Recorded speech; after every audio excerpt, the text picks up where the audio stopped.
Nama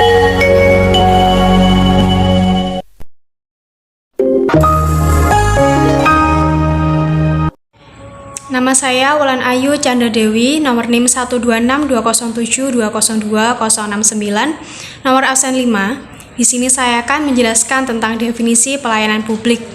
Pelayanan adalah suatu bentuk kegiatan pelayanan yang dilaksanakan oleh instansi pemerintah, baik di pusat, di daerah, BUMN, dan BUMD, dalam bentuk barang maupun jasa dalam rangka pemenuhan kebutuhan masyarakat sesuai peraturan perundang-undangan yang berlaku.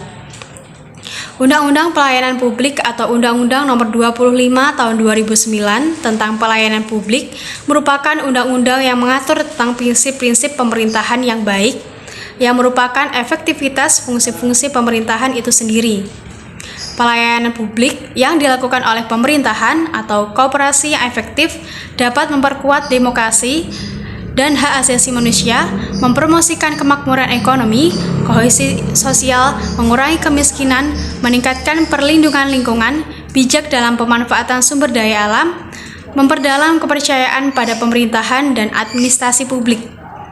Pelayanan publik dapat diartikan sebagai pemberian layanan atau melayani keperluan orang atau masyarakat yang mempunyai kepentingan pada organisasi itu sesuai dengan aturan pokok dan tata cara yang telah ditetapkan. Menurut keputusan Menpan nomor 63 tahun 2003 mengenai pelayanan adalah sebagai berikut. Pelayanan publik adalah segala kegiatan pelayanan yang dilaksanakan oleh penyelenggara pelayanan publik sebagai upaya pemenuhan kebutuhan penerima pelayanan maupun pelaksanaan ketentuan peraturan perundang-undangan. Menurut Peraturan Pemerintah Nomor 96 Tahun 2012 tentang pelayanan publik bahwa pelayanan publik adalah kegiatan atau rangkaian kegiatan dalam rangka pemenuhan kebutuhan publik adalah kegiatan atau rangkaian kegiatan dalam rangka pemenuhan kebutuhan pelayanan sesuai dengan peraturan perundang-undangan bagi setiap warga negara dan penduduk atas barang, jasa, atau pelayanan administrasi yang disediakan oleh pelayanan publik. Saya Dwi Sriandini dengan NIM 126207203110 akan menjelaskan tentang standar pelayanan publik. Standar pelayanan adalah tolak ukur yang dipergunakan sebagai pedoman penyelenggaraan pelayanan dan acuan penilaian kualitas pelayanan sebagai kewajiban dan janji penyelenggara kepada masyarakat dalam rangka pelayanan yang mudah berkualitas, cepat, mudah terjangkau, dan terukur. Dalam menyusun standar pelayanan, perlu memperhatikan prinsip diantaranya yaitu A. Sederhana. Standar pelayanan yang mudah dimengerti, mudah diikuti, mudah dilaksanakan, mudah diukur dengan prosedur yang jelas dan biaya terjangkau bagi masyarakat maupun penyelenggara. B. Konsistensi. Dalam penyusunan dan penerapan standar pelayanan harus memperhatikan ketetapan dalam menaati waktu, prosedur, persyaratan, dan penetapan biaya pelayanan yang terjangkau. C. Partisipatif. Penyusunan standar pelayanan dengan melibatkan masyarakat dan pihak terkait untuk membahas bersama dan mendapatkan keselarasan atas dasar komitmen atau hasil kesepakatan. D. Akuntabel. Hal-hal yang diatur dalam standar pelayanan harus dapat dilaksanakan dan dipertanggungjawabkan secara konsisten kepada pihak yang berkepentingan. E. Berkesinambungan. Standar pelayanan harus dapat berlaku sesuai perkembangan kebijakan dan kebutuhan peningkatan kualitas pelayanan. Setiap penyelenggara pelayanan publik berkewajiban memenuhi 14 komponen standar pelayanan yang meliputi 1. Dasar hukum adalah peraturan perundang-undangan yang menjadi dasar penyelenggara pelayanan. 2. Persyaratan adalah syarat yang harus dipenuhi dalam pengurusan suatu jenis pelayanan, baik persyaratan teknis maupun administratif. 3. Sistem, mekanisme, dan prosedur adalah tata cara pelayanan yang dibakukan bagi pemberi dan penerima pelayanan termasuk pengaduan. 4. Jangka waktu penyelesaian adalah jangka waktu yang diperlukan untuk menyelesaikan seluruh proses pelayanan dari setiap jenis pelayanan. 5. Biaya atau tarif, ongkos yang dikenakan kepada penerima layanan dalam mengurus atau memperoleh pelayanan dari penyelenggara yang besarnya ditetapkan berdasarkan kesepakatan antara penyelenggara dan masyarakat. 6. Produk pelayanan adalah hasil pelayanan yang diberikan dan diterima sesuai dengan ketentuan yang telah ditetapkan. 7. Sarana, prasarana, dan fasilitas adalah peralatan dan fasilitas yang diperlukan dalam penyelenggara pelayanan, termasuk peralatan dan fasilitas bagi kelompok rentan. 8. Kompetensi pelaksana adalah kemampuan yang harus dimiliki oleh pelaksana, meliputi pengetahuan, keahlian, keterampilan, dan pengalaman. 9. Pengawasan internal adalah pengendalian yang dilakukan oleh pimpinan satuan kerja atau atasan langsung pelaksana. 10. Penanganan pengaduan, sarana, dan masukan adalah tata cara pelaksanaan, penanganan, pengaduan, dan tindak lanjutnya. 11. Jumlah pelaksana adalah tersedianya pelaksana sesuai dengan beban kerja. 12. Jaminan pelayanan yang memberikan kepastian pelayanan dilaksanakan sesuai standar pelayanan. 13. Jaminan keamanan dan keselamatan pelayanan dalam bentuk komitmen untuk memberikan rasa aman, bebas dari bahaya dan resiko keraguan-raguan. Dan yang ke-14, evaluasi kinerja.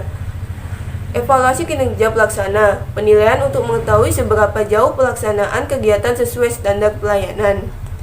Standar pelayanan dari sebuah unit pelayanan publik harus mencantumkan komponen-komponen dasar dalam pelayanan, yaitu 1.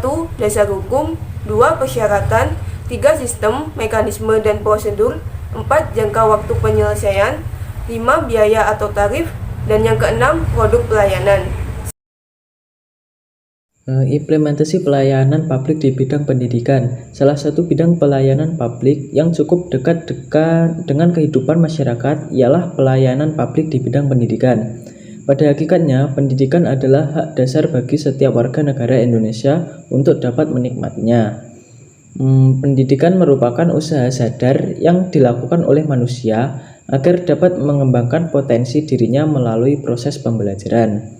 Secara filosofis, tanggung jawab pendidikan melekat pada keluarga, masyarakat, dan pemerintah. Mengingat hal tersebut, maka pendidikan mempunyai peranan yang sangat penting dalam mencetak generasi yang berkualitas untuk meneruskan kehidupan berbangsa dan bernegara di masa yang akan datang. Peranan pendidikan diantaranya adalah mempersiapkan siswa agar memiliki pengetahuan, keterampilan, dan sikap untuk disumbangkan bagi kesejahteraan umum sebagai warga negara yang aktif. B. Langkah-langkah, kebijakan, dan hasil yang dicapai, yaitu 1. Peningkatan pendidikan bagi anak usia dini yang lebih merata dan bermutu agar semua potensi anak dapat tumbuh dan berkembang secara optimal sesuai dengan tingkat usia sehingga mereka memiliki kesiapan untuk memasuki pendidikan selanjutnya. 2. Peningkatan perluasan dan pemerataan pelayanan pendidikan dasar yang berkualitas sebagai bentuk pemenuhan hak warga negara untuk mengikuti wajib belajar pendidikan dasar 9 tahun sebagaimana diamanatkan yang dalam UU nomor 20 tahun 2003 tentang Sistem Pendidikan Nasional. Yang ketiga, peningkatan perluasan dan pemerataan pendidikan menengah baik umum maupun kejuruan untuk mengantisipasi meningkatnya lulusan sekolah menengah pertama sebagai dampak keberhasilan program wajib belajar pendidikan dasar 9 tahun dan penyediaan tenaga kerja lulusan pendidikan menengah yang berkualitas. 4. Peningkatan perluasan layanan pendidikan tinggi untuk menghasilkan lulusan yang memenuhi kebutuhan pasar kerja serta dapat menciptakan dan mengembangkan ilmu pengetahuan dan teknologi. Contoh kebijakan publik di bidang pendidikan yaitu 1. Pergantian kurikulum. Kebijakan publik di bidang pendidikan yang bisa kita lihat pertama adalah pergantian kurikulum pendidikan dalam beberapa tahun. Pemerintah melakukan hal ini bukan tanpa tujuan. Pemerintah menerapkan kebijakan publik ini supaya pendidikan yang ada di Indonesia ini selalu maju. Pemerintah juga bahkan mengatur kebijakan pendidikan ini berdasarkan Undang-Undang Dasar Republik Indonesia Nomor 20 Tahun 2003 mengenai sistem pendidikan Indonesia yang diarahkan salah satunya adalah melakukan pembaharuan kurikulum berupa diversifikasi kurikulum untuk melayani keberagaman peserta didik, dan penyusunan ini dilakukan secara nasional. Yang kedua, bantuan dana operasional sekolah atau BOS.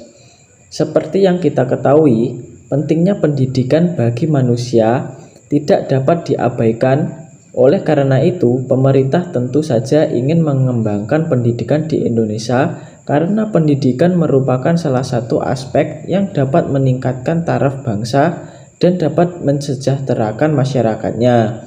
Oleh karena itu, tentu saja pemerintah ingin membuat pendidikan di Indonesia ini lebih berkembang sehingga membuat kebijakan publik di bidang pendidikan, yaitu dengan dibutatnya bantuan dana operasional sekolah atau yang selama ini kita kenal sebagai dana BOS. Yang ketiga, penerapan pendidikan budaya dan karakter di sekolah. Penerapan pendidikan budaya dan karakter di sekolah dengan maksud dan tujuan supaya kebijakan publik yang satu ini dapat mencapai tujuan, yaitu generasi penerus bangsa mendapatkan pengetahuan mengenai budaya Indonesia yang baik dan juga pendidikan karakter yang dapat mempengaruhi dan merubah moral anak bangsa menjadi lebih baik. Yang keempat, beasiswa kepada guru untuk mengikuti program pasca sarjana. Kebijakan publik dalam bidang pendidikan yang selanjutnya adalah diberikannya beasiswa kepada guru untuk mengikuti program pasca sarjana, dan tentunya bagi guru yang memiliki kompetensi dan dengan melewati beberapa prosedur. Kebijakan publik dalam bidang pendidikan yang satu ini bukan dibuat tanpa tujuan. Kebijakan publik ini dibuat dalam rangka untuk meningkatkan sumber daya manusia yang ada di bidang pendidikan. Sekian, terima kasih. Assalamualaikum warahmatullahi wabarakatuh. Saya Muhammad Ihya Ulumuddin, NIM 12620303114. Di sini saya akan menjelaskan sebab mengenai strategi meningkatkan kualitas pelayanan di dalam lembaga pendidikan guna untuk melengkapi tugas UTS semester ganjil. Ada dua metode pendekatan yang menjadi unsur penting dalam meningkatkan kualitas pembelajaran dan pendidikan di dalam sekolah dengan sudut pandang mikro dan makro. Yang pertama, pendekatan mikro. Pendekatan mikro pendidikan yaitu suatu pendekatan terhadap pendidikan dengan indikator kajiannya dilihat dari hubungan antara peserta didik, pendidik, dan interaksi keduanya dalam usaha pendidikan. Secara lengkap, elemen mikro adalah kualitas manajemen, pemberdayaan suatu pendidikan, profesionalisme dan ketenangan, relevansi dan kebutuhan. Berdasarkan tinjauan mikro, elemen guru dan siswa yang merupakan bagian dari pemberdayaan suatu pendidikan merupakan elemen sentral. Pendidikan untuk kepentingan peserta didik mempunyai tujuan, dan untuk mencapai tujuan ini ada berbagai sumber dan kendala yang memperhatikan sumber dan kendala ditetapkan bahan pengajar dan diusahakan berlangsungnya proses untuk mencapai tujuan tersebut. Kemudian yang kedua, pendekatan makro pendidikan. Pendekatan makro pendidikan yaitu kajian pendidikan dengan elemen yang lebih luas, yaitu dengan elemen sebagai berikut: standarisasi pengembangan kurikulum, pemerataan, persamaan, dan keadilan, standar mutu, dan kemampuan bersaing. Sedangkan pendekatan makro pendidikan menyangkut sebagai hal, yaitu melalui jalur pertama, yaitu input sumber proses pendidikan hasil pendidikan menurut A.T. Rocchetti 2005. Selanjutnya Saiful 2004 menyatakan solusi manajemen pendidikan secara mikro dan makro. Solusi manajemen pendidikan secara mikro dan makro. Secara umum, untuk meningkatkan kualitas pendidikan harus diawali dengan strategi peningkatan pemerataan pendidikan, di mana unsur makro dan mikro pendidikan ikut terlibat dalam menciptakan equality dan equity. Mengutip pada Indri Dejati CD 2001, bahwa pemerataan pendidikan harus mengambil langkah strategi sebagai berikut. 1. Pemerintah menanggung biaya minimum pendidikan yang diperlukan anak usia sekolah, baik negeri maupun swasta, yang diberikan secara individual kepada siswa. Kemudian yang ketiga, memberdayakan sekolah-sekolah menjaga dan memberikan yang terbaik untuk sekolah-sekolah yang tertinggal dari pusat kota demi meningkatkan kualitas peserta didik yang tertinggal, termasuk sekolah swasta, dengan melalui bantuan dan subsidi dalam rangka peningkatan mutu pembelajaran siswa dan mengoptimalisasikan daya yang tersedia. Kemudian yang keempat, meningkatkan partisipasi anggota masyarakat dan pemerintah daerah untuk ikut serta menangani penuntasan wajib belajar pendidikan dasar 9 tahun demi kemajuan anak bangsa khususnya Indonesia, dan demi menghindari prahara pernikahan dini yang banyak terjadi di kalangan masyarakat umum dan awam. Karena bagaimanapun ini juga berpengaruh kepada jumlah kematian ibu muda. Berdasarkan penjelasan di atas, guru dan peserta didik mempunyai tanggung jawab yang besar terhadap peningkatan kualitas pendidikan di sekolah. Utamanya guru, karena guru sebagai ujung tombak di kelas yang bersentuhan langsung dengan siswa dan proses pembelajarannya. Oleh karena itu, untuk meningkatkan mutu pembelajaran, seorang guru harus mempunyai syarat yang diperlukan dalam mengajar, membangun pembelajaran siswa secara efektif di kelas, dan tentunya pelayanan juga yang diberikan untuk menambah fasilitas sekolah, termasuk pelayanan dari pemerintah yang juga dapat membantu meningkatkan kualitas pendidikan di sekolah, baik sekolah di kedalaman maupun di luar atau di kota, yang tentunya masih banyak sekali berharap mengenai pelayanan yang ada. Mungkin hanya ini yang bisa saya jelaskan. Assalamualaikum warahmatullahi wabarakatuh.